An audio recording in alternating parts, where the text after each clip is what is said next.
pessoal, bom dia ou boa tarde, tudo bem com vocês? Vamos agora continuar o nosso conteúdo sobre reprodução humana.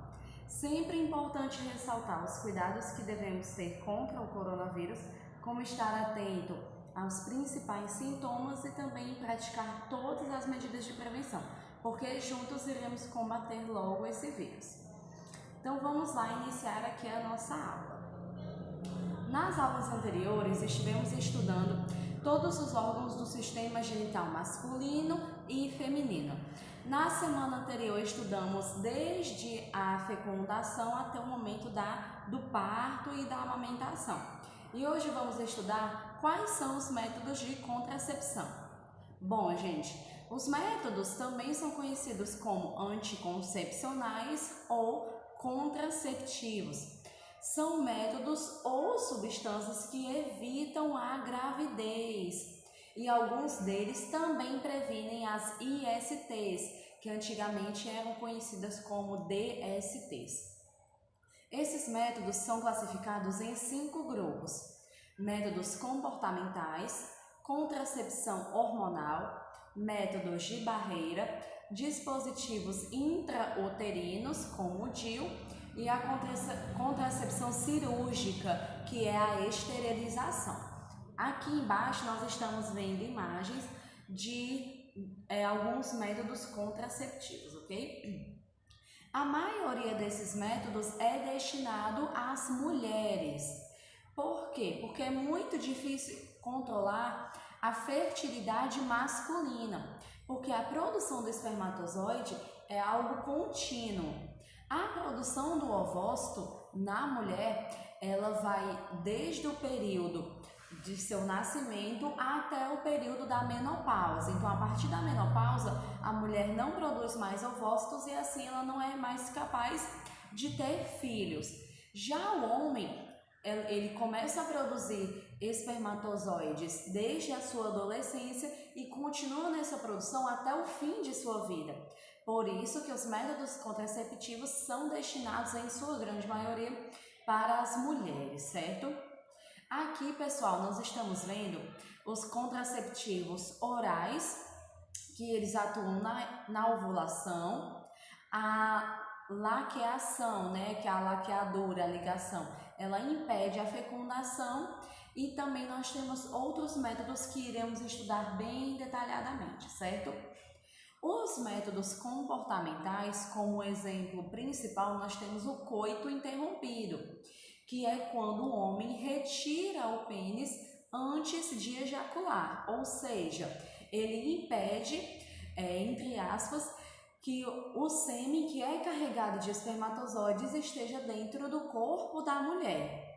Esse método, pessoal, vale ressaltar que não é seguro, porque algumas secreções liberadas antes da penetração e durante também podem conter esses espermatozoides, e o coito interrompido não é um método seguro para prevenir a gravidez, certo?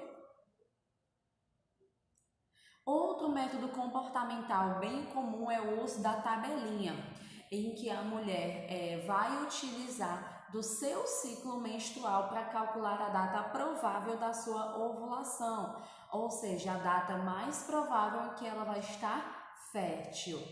O casal, ele não tem relações sexuais no período em que a mulher está fértil, ou seja, 7 dias antes e 7 dias depois da ovulação.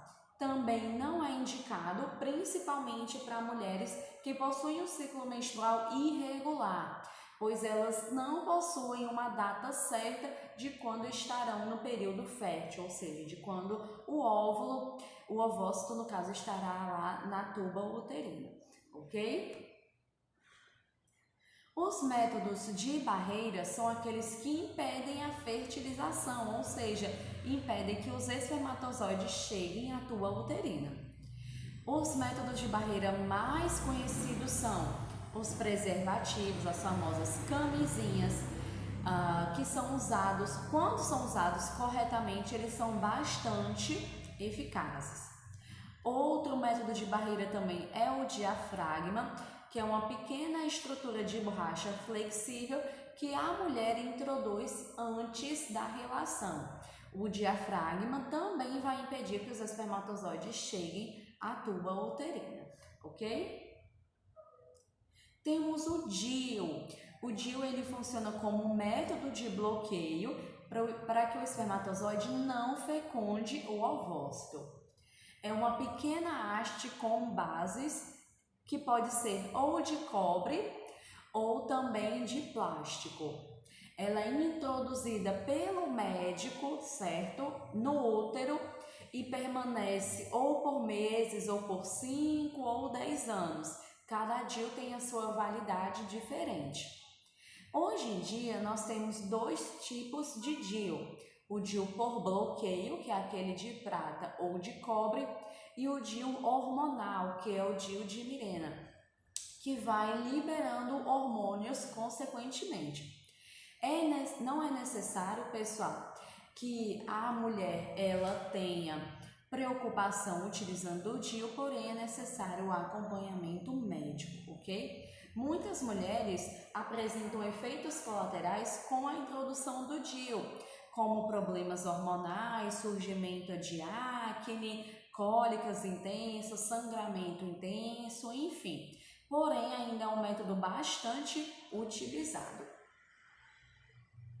Temos os métodos cirúrgicos, que são aqueles que envolvem uma cirurgia, como por exemplo a esterilização.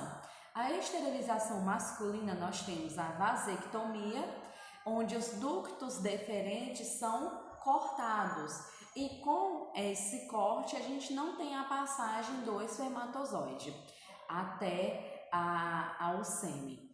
Na mulher, a esterilização é feita cortando-se as tubas uterinas, naquele processo bem conhecido chamado de ligação laqueadora ou ligadura tubária.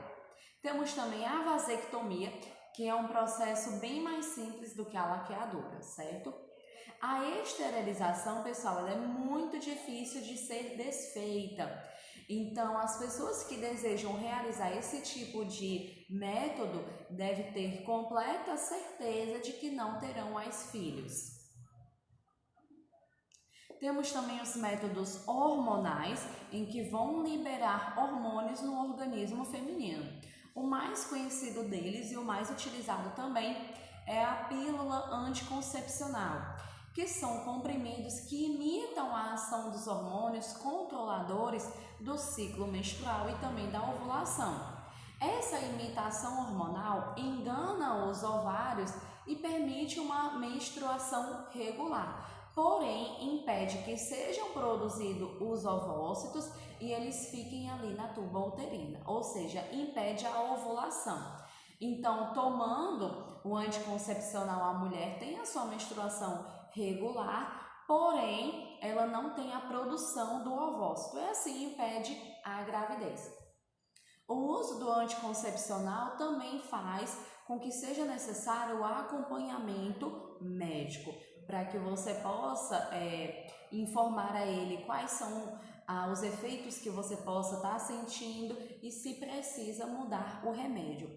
Além da pílula anticoncepcional, nós também temos outros métodos hormonais, como injeções que são aplicadas uma vez ao mês ou uma vez a cada 3 meses, e também implantes de hormônios, como vocês podem ver aí, essa haste que é implantada no braço e também o adesivo, que vão liberando hormônios no organismo, ok?